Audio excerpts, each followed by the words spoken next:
ఈరోజు లేక లేక తెలంగాణ ప్రభుత్వం సరే కాంగ్రెస్ పార్టీ అధికారంలోకి వచ్చినాక టెట్ నిర్వహించినప్పటికీ టెట్ మొట్టమొదటిసారిగా ఆన్లైన్లో నిర్వహించడం జరిగింది. కానీ దాన్ని నార్మలైజేషన్ చేయకుండానే మరి ఈరోజు దాని రిజల్ట్స్ విడుదల చేశారు.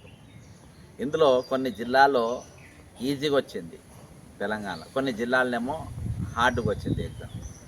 కాబట్టి ఈరోజు ఏపీలో కూడా ఆన్లైన్ పద్ధతుల్లో పెట్టిన టెట్ అక్కడ నార్మలైజేషన్ చేశారు. ఈరోజు దురదృష్టం ఏంటంటే ప్రతిదీ మనము ఆంధ్రప్రదేశ్తో పోల్చుకునే పరిస్థితి వచ్చేసింది. అది 1:100 ఇవ్వమన్నారు కానీ వాళ్ళు ఇచ్చిండ్రు, ఈరోజు మనం ఇచ్చే పరిస్థితి. అంటే వాళ్ళేమో నిరుద్యోగులను ఆలోచించుకుంటా పోతుండ్రు, మనమేమో నిరుద్యోగులను ఇంకా పెంచుకునే పరిస్థితుల్లో మనం పరీక్షలు పెడతా ఉన్నాం. కాబట్టి అట్లున్నది. ఈరోజు రాష్ట్రంలో మొట్టమొదటిసారి డిఎస్సిలో మరి 5% ఓపెన్ మెరిట్ ఉంటుంది. అందులో గురుకుల జోన్ పోస్టులకు టీజీజీ రాయడానికి టెట్ దాదాపు 20% దీనికి వెయిటేజ్ ఇచ్చింది.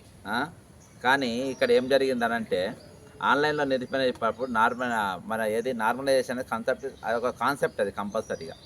కానీ ఈరోజు ఆ నార్మలైజేషన్ అనేది లేకపోవడం వల్ల ఈరోజు టెట్ అధికారులు ఇవి చేయలేదు. కనీసం నార్మలైజేషన్ చేయకుండానే వాడు ఫలితాలు ప్రకటించారు. దీనివల్ల అనేకమైన ఇబ్బందులు వస్తుంది.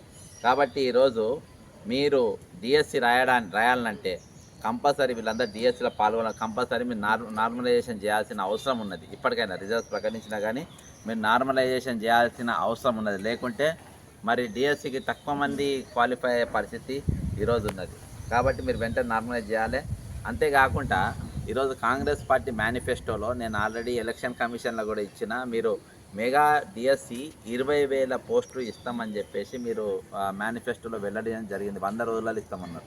సరే మీ నోటిఫికేషన్ కాబట్టి ఇప్పుడైనా అందులో మీరు 11,000, ఇప్పుడు అందరు నార్మల్ డిమాండ్ 25,000 అంటారు. మీరు మేనిఫెస్టోలో 20,000 పెట్టింది కాబట్టి మీరు 20,000, 25,000 మధ్యలో మీరు పోస్టులు నింపాలని చెప్పేసి నేను డిమాండ్ చేస్తున్నా. ఈరోజు కాంగ్రెస్ పార్టీ అధికారంలో కాంగ్రెస్ ప్రభుత్వాన్ని నేను డిమాండ్ చేస్తూ ఉన్నా.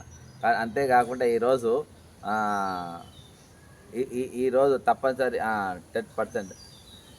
కాబట్టి నేను ఒకటే విజ్ఞప్తి చేసేది ఏంటంటే తెలంగాణ ప్రభుత్వాన్ని మీరు వెంటనే నార్మలైజేషన్ ప్రక్రియను మీరు మొదలుపెట్టాలి. ఎందుకంటే ఈరోజు అభ్యర్థులు చాలామంది డిఎస్సి రాస్తున్న అభ్యర్థులు, టెట్ అభ్యర్థులు, చాలామంది నిరుద్యోగులు ఈరోజు వాళ్ళు చాలా చింతాక్రాంతులుగా ఉన్నారు, చాలా ఇబ్బంది పడుతూ ఉన్నారు. ఈరోజు ఎక్కడ చూసినా ఈరోజు నిరుద్యోగులు ఏడ చూసినా కానీ రోడ్లెక్కి ఏడ చూసినా ధర్నాలు, గొడవలు అవుతూ ఉన్నాయి.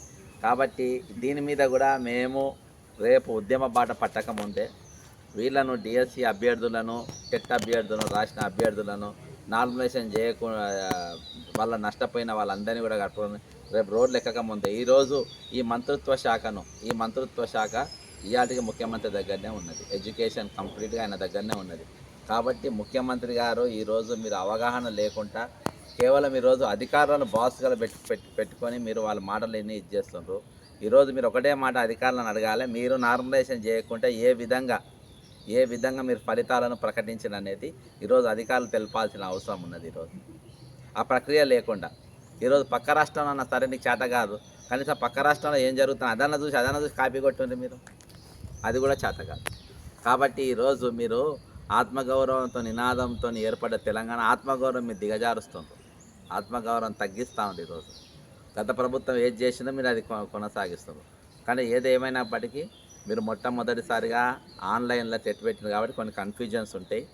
కాబట్టి మీరు ఆ కన్ఫ్యూజన్లకి వెళ్ళి బయటకు వచ్చి మీరు వెంటనే నార్మలైజేషన్ ప్రక్రియను మీరు వెంటనే మొదలు పెట్టాలి. అంతేకాకుండా మెగా డిఎస్సి పోస్టు పెంచాలి.